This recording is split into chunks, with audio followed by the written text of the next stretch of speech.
Bonjour à toutes et à tous, je suis Souhail Ben Slimane, bienvenue sur ma chaîne Lisan Otoaf et dans cet épisode, nous allons plonger dans l'histoire fascinante de la danse de Carpeau.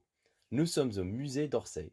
Au fond de la grande nef, devant nous une sculpture impressionnante. Des femmes font une ronde en dansant et au centre, un homme ailé saute au milieu de la farandole. C'est lui qui rythme le ballet puisqu'il tient un tambourin. Un enfant secoue une marionnette, ajoutant un peu de bruit à la frénésie des adultes. C'est la fête. Tout le monde sourit.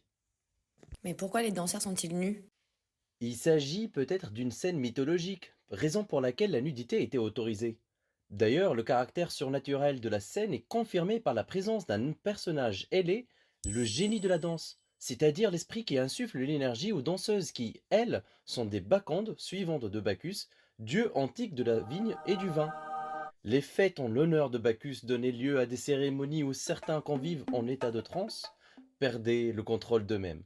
C'est ce que le sculpteur illustre par le mouvement endiablé de ces femmes qui semblent libres et qui n'ont pas l'air de se soucier du regard des autres. Elles bougent sans retenue. Les parties de leur corps sont tournées dans toutes les directions, ce qui accentue l'effet de dynamisme de la ronde. Les cheveux volent, on ne sait pas où poser les yeux, il n'y a pas de centre fixe. On est emporté dans ce tourbillon. Il faut bien s'accrocher pour ne pas tomber. D'ailleurs, l'une des femmes a les dents enfoncées dans le dos d'une autre. Les corps généreux sont ici traités de manière réaliste. Carpeau sculpte de façon détaillée les plis de la peau, ce qui n'est pas habituel pour des personnages de la mythologie, qui sont souvent idéalisés.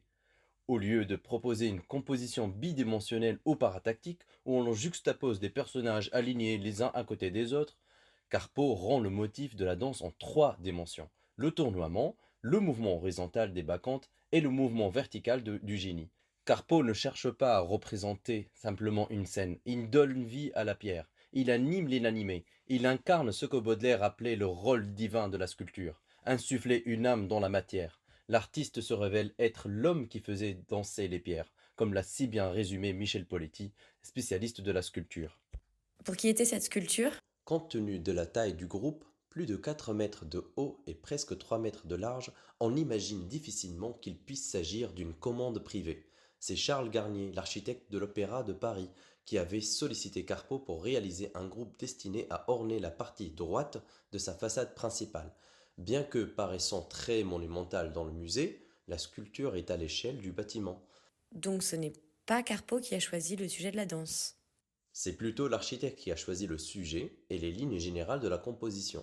À l'époque, Charles Garnier était en train de construire un opéra à la gloire de Napoléon III et du Second Empire. Il est le garant de l'unité de la construction et de la décoration faite de peintures, de stucs, mais aussi de sculptures. Garnier prévoit 4 grands groupes sculptés pour décorer sa façade. Les consignes sont strictes. Il faut réaliser un groupe sculpté de 3 personnages, de forme pyramidale, d'une hauteur de 3,75 m et d'une largeur de 2,50 m.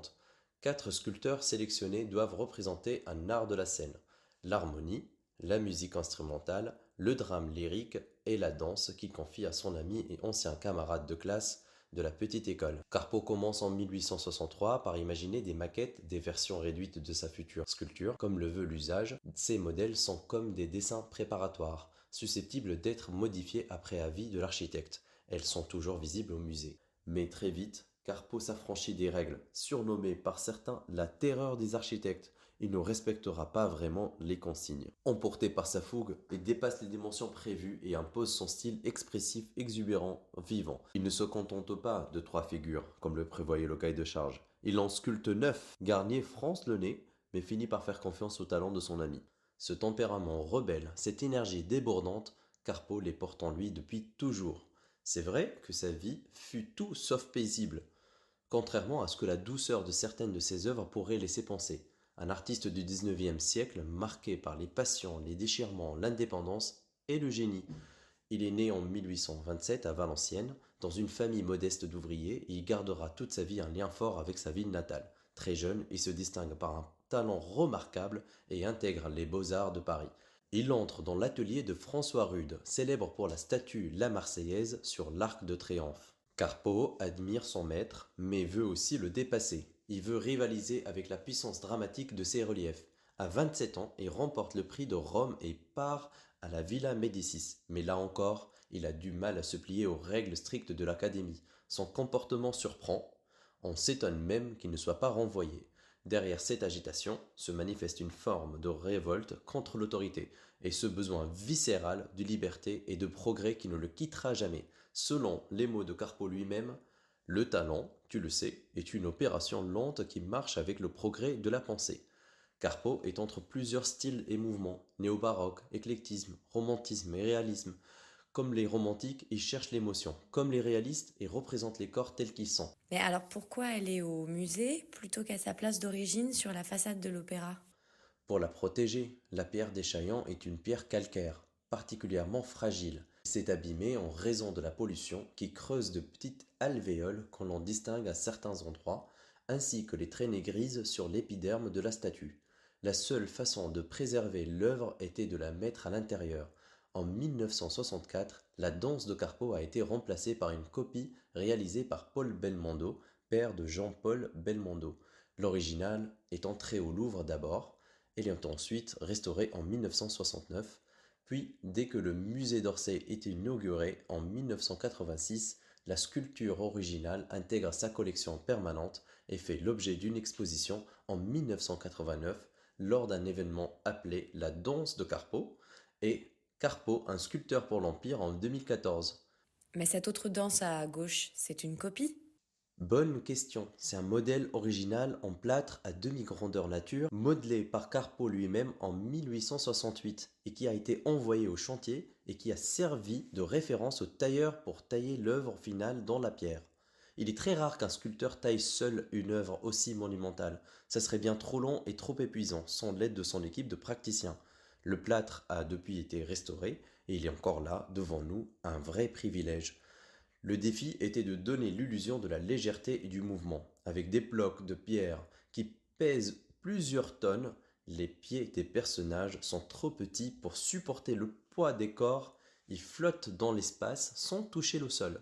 Et pour y parvenir, Carpeaux a concentré la charge sur un noyau central invisible, tous les corps y sont attachés, mais il sculpte les contours avec tant de finesse qu'à distance, ils paraissent totalement détachés. La disposition de chaque élément est le fruit d'un calcul précis, pensé dans les moindres détails. Ah oui, donc en plus c'est innovant.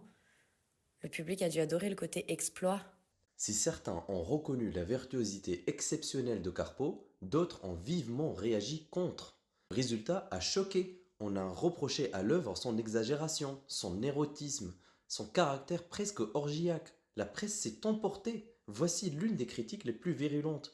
Ces ménades de chair flasque, au sein tombant, au ventre plissé, dont les bras et les mains peuvent à peine s'entrelacer, dont les jambes qui fléchissent semblent s'avachir sous leur corps fatigué, ne sont-elles pas ivres? N'ont-elles pas abusé de tout? Elles sentent le vice et puent le vin.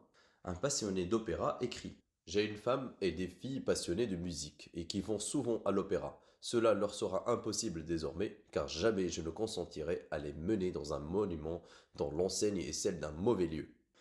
Le scandale prend tout son sens lorsqu'on compare la danse aux autres groupes sculptés encore en place sur la façade de l'opéra. C'est la seule à représenter plusieurs corps dénudés.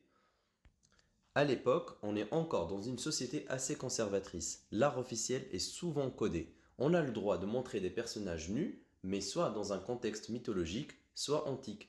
Or, Carpeaux montre des corps nus de vrais modèles, des vraies ballerines de l'opéra, des femmes réelles, expressives, qui rient et qui ne se cachent pas. Lors d'un voyage en Belgique, l'artiste avait été profondément marqué par l'œuvre du grand maître flamand Rubens. Carpeaux semble s'en être inspiré, insufflant à son groupe une volupté rare dans la sculpture académique. En plus de ça, Carpeaux, qui est indécis quant au sexe du génie, utilise comme modèle le corps d'un menuisier et le sourire emprunté à une princesse. Il casse les codes, il ose, et ça dérange. Pourtant, d'autres témoins de l'époque, comme l'écrivain Émile Zola, y ont vu un reflet brutal mais juste de la société. Le groupe de Monsieur Carpeaux, c'est l'Empire. C'est la satire violente de la danse contemporaine, cette danse furieuse des millions, des femmes qui vendent et des hommes vendus. Cette audace ne fut pas du goût de tous. La statue fut même vandalisée peu après son installation. Une main anonyme l'a éclaboussée d'une bouteille d'encre pendant la nuit, exactement un mois après sa révélation au public. Face au scandale, des pétitions ont circulé. Certains ont même demandé à l'empereur d'intervenir. En réaction, l'État envisage de retirer l'œuvre. Une sculpture de remplacement est commandée, mais la guerre de 1870 éclate et dans la tumulte, les polémiques s'essoufflent. Carpo, lui, meurt quelques années plus tard, en 1875. Alors, faut-il retirer la danse, la laisser? Peu à peu, on oublie, on n'ose plus trancher, et on passe à autre chose. Mais la danse, elle, reste. Si vous voulez rester au musée d'Orsay, je vous invite à voir la sculpture d'Ugolin, et ses bustes en particulier valent le détour. Et ne manquez surtout pas le célèbre jeune prince impérial avec son chien Nero, une œuvre touchante, pleine d'histoire, et les 4 parties du monde soutenant la sphère céleste que vous pouvez voir ici et au jardin du Luxembourg. Cette fois, les figures féminines incarnent les continents, elles tournent sur elles-mêmes rappelant la rotation de la Terre. Ce sont également des allégories parlantes, par exemple celle de l'Afrique qui a brisé ses chaînes. C'est donc aussi un plaidoyer contre l'esclavage, décidément. Un sculpteur novateur, mais aussi un sculpteur engagé. Mais ça, c'est une autre histoire pour un nouvel épisode. Merci de nous avoir écoutés. Au revoir. À très bientôt. Au revoir.